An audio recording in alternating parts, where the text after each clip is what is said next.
Hey guys, Neil here, and I am back 1 year later with a review on this. This is the Hauppauge HDR PVR rocket. I don't know if you can see Hauppauge, but a year ago I bought this thing on Cyber Monday. It took like 2 weeks to get here. I was frustrated with the mail service, but that's another story. Um, I did a little mini review that was more of like a first reaction type of review to the device. I was pretty frustrated with it. It was good, but at the time I didn't know anything about it and I couldn't really give a justifiable review. Well, 1 year later after using the device, I've decided to come back and do another one and do a legit one this time. Sorry, my camera's falling. But dang it. Okay, there it is. But yeah, after a year, I was like, well, okay, I think I know this thing well enough. I've used it a ton.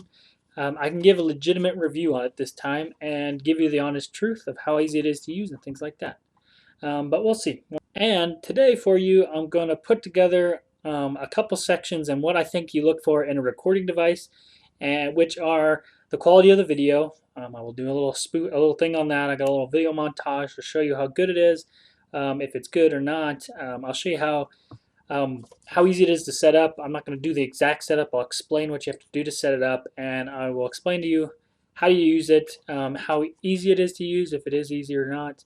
And then after all that, I'll tell you a little bit about it and what I think about it, and then I will give you, I will tell you if I recommend it or not, and at the end of the video, if you should buy it or not, or if there's another one out there that you should get. But yeah, first of all, the video quality. That's the number one thing with most recording devices. Is it good enough? And so I put a little together a little video montage. It's not very much. Don't focus on what the video is. Focus on the video quality. It's not much. It's just a couple games that I have on Xbox One. There's like Fallout and WWE and Madden and things like that. So it's just a very short video, but it's just to show the quality of the video. And so here you go.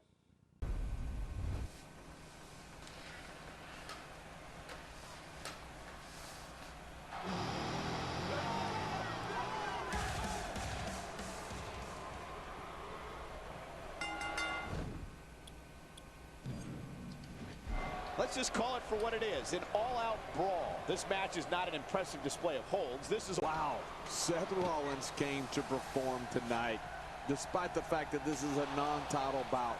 A great champion. Dean Ambrose has his eyes on his target, folks. And there's the butterfly DD.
Okay, now that you've watched the video, you can see it's fairly good quality. It's not bad. It runs in 1080p, I think. I'm pretty sure it's 1080p. It's not the greatest quality you can get with a recording device, but for the money, it is really good. Um, I think it's perfect. It's great. I don't think you need much better than that for like say if you're using it for a YouTube channel. So that I think is really good. So that's that. I give the quality a very big thumbs up. I can't knock it at all because the quality is there. Okay, so now that we've done that, let's move on to what it takes to set this thing up. So to set this thing up, it's actually easier than most recording devices. Most recording devices, you need a computer there, and a lot of the older ones take the old audio, the little three-prong hookup to a recording device. So the red, yellow, and white. I can't think of what they're. The AV, I think, is what they're called. But they take that. This one's an HDMI. This one does have an AV, but it's like this little round one with the little plugins. It comes with a little hookup there that you hook into it, and then you have the little red, yellow, and white that you can hook up to your TV and stuff. And so it does have that, but they made it compact. They give you a little device with it. They want this thing to be as compact as possible so you can see the back. And it's HDMI on the other one. It's HDMI in and out. That's what we use. We use next-gen consoles mostly on the 360 and PS3. So we have PS4, Xbox One, and all that. But you can also do older devices with that AV stuff. But with the power supply, it's very interesting. Most recording devices take an extra power supply, so you have to hook it into the wall, and you'd have to have that. This one is super nice in that is you don't need one. You just need the console to hook it up to. So it's very convenient for people that don't have like a power strip or an extra plug-in. They only have like the two that on a normal wall, so you're just kind of stuck there with your TV and your console, and you usually need another one for the recording device, not let alone your computer. And so yeah, this is really nice because it has a little, let's get to the other side here. It's a little audio, I wish it would focus, but it's a little audio USB, not audio, it's a little USB power supply. So it's just like a little square one. You can kind of see it. It goes off into regular USB. It splits off into two. And what it does is it gives you enough, one usually gives you enough power, but for like my 360, I need both. You just hook it up into the USB on the back of your console. Most consoles have it. With things like a 64 and things like that, you do need like a computer USB or something to hook it up to, but that's not that big a deal. Most people don't record with that, but you can. That's the thing. Other than that, most consoles just do it, and I plug it into both just in case, but I've never had to. But yeah, that's that. The issue that I ran into last year with hooking it up is I thought I was doing something wrong trying to hook it up to my console and computer. You can do that. It's just like any other recording device. You hook it up to both or all three, and you can see what you're recording and things like that. You do need the recording software that the device comes with, but obviously it comes with it, so it's not that big a deal. I'll get into that software in a minute, but other than that, it is fairly easy to hook up. And so you do have the options of having your computer there, which most people don't know that you do. And then other than that, you need a USB to hold the recording device, and a microphone jack if you choose to use that, which I'll get to in just a second. The USB is really nice. We have a 32 gig USB drive, and it holds anywhere from 4.5 to 6 hours of footage. I know that's a big gap, but that is what it is. It just depends on what we're recording and the quality. And so it is really nice with that. So because we can just hook it up, have our USB in the other room, go in there, push a button, record for a couple hours, stop, bring the footage in, and edit it. And what it does break it up into like 33 to 35 minute segments, depending on how big the video is. So it'll break it up. I think it's about 30 minutes. It'll break it up into little thumbnails, about 30-minute thumbnails. So whatever you're recording, it'll do that. Or you can push the button in between. So you just push it, start recording. It'll turn red, a solid red all the way around the outside. It's really cool. It lights up. And yeah, that's that. And when you're done, you just push it and you're done. And also, I'll get into the audio right now. So you just have a microphone here. You plug it in. It's got microphone settings where there's a lock here where you can lock it into the volume. There's a mute button. And then you just slide your hand up and down this to adjust the audio on it. And my video montage didn't have any audio with it. I'm sorry. It's just that. The one knock I will say with that audio is that most people who record have headphones, so they cover their ears. And that's the one thing I do not like about that is I do like that you have audio built into it because it can be a huge pain sometimes trying to record audio with a recording device. You have to do it with a separate audio program, and it can be a pain lining it up. I know we've struggled with lining up our audio in the past, so that is very nice. It records it live with it, and it's just perfect for that. But I will say it does cover your ears, and it doesn't transmit audio through the device, so you can't hear anything. And so you have to have, like, if you have headphones, you have to have one off, and so it's leaning forward and getting in the way. It gets kind of annoying.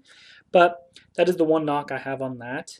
But other than that, you can hear the TV, and it's never really loud enough to where it echoes through the mic again. So that is really nice. But yeah, that's that. That's how you hook it up. That is how you use it, and you just push the red button, which is so nice. But yeah, the next thing we'll work on or we'll talk about is the audio or the editing software. The editing software that it comes with is a waste of money. It's worthless. I think it sucks. It's a pain to use. Not worth this. You can get a lot of ones that are free out there that are worth just as much. I actually use an editing software that came with a different recording device, a very cheap recording device that I got at Walmart. It was the one I used on my first channel. It was just this little, what is it called? It's called the Diamond VC 1500 or something like that. It was $30. It was a starter one. It sucked, but the program, the software the editing software is not the greatest, but it's very simple to use, and that's what I use to edit and to record my webcam footage. But yeah, the recording software on the device is good because it comes out with little thumbnails that are perfect. They're huge, but you can always compress them down. But yeah, that's the knock on their recording software. I wouldn't recommend using it. I would just use something else. And there are free ones out there that you can use. So yeah, that's that. Okay, yeah, and so the next thing is, do I like it? I actually really do like this. It is very easy to use. It's probably the easiest recording device to use, mainly because you don't need a PC and you can just walk in there, push a button, and get going. And so I do really like it for that aspect. And would I recommend this device? Absolutely, 100%. I got really lucky. Casey and I got very lucky with this device. We bought it a year ago on Cyber Monday. Well, a year and 2 weeks, but it took 2 weeks to get here. So that was kind of a downer that it took so long to get here, but it wasn't their fault. It was shipping's fault. And so, yeah, you can't do much about that. But we've had it for a year. We use it a lot. It's the only recording device we use. If we're on our PC, we use Fraps, but that's a different story. I 100% recommend this. If you want to become and start a legit recording network like YouTube or something, if you want to record videos and you want to do it well, I would recommend getting this. This is the, in my opinion, best recording device on the market. And for the price, you do have to spend, it is about $150. We got super lucky and paid $100. And that seems like a lot, but it is not. It is, for $100, that is very good quality. It is a very good device. I recommend it for $150. We're thinking about getting another one. If our channel grew more, we would definitely get another one. But once it does, we plan on getting a separate one, just because it is that good. Like, they are phenomenal. If you want to make a legitimate channel and you want to do footage, I recommend it 100%. The other recording devices can be good, but none are this good. This thing is phenomenal. I would put my reputation on it, everything. This device is great. I don't think anything competes with it. I don't think anything's even close. And Casey rubs it in my face all the time because he was right 100%. He wanted this device. He discovered it for us, and he was so excited about it. We got it on Chegg. You can get it at a lot of different online places, but it is the best. I am not going to down it anyway, except for the audio thing, but what can you do really with that? But yeah, anyways, guys, that's going to be the review. Go get one of these if you want a legit gaming channel. Anyways, thanks for watching, and I will talk to you guys later. Thanks.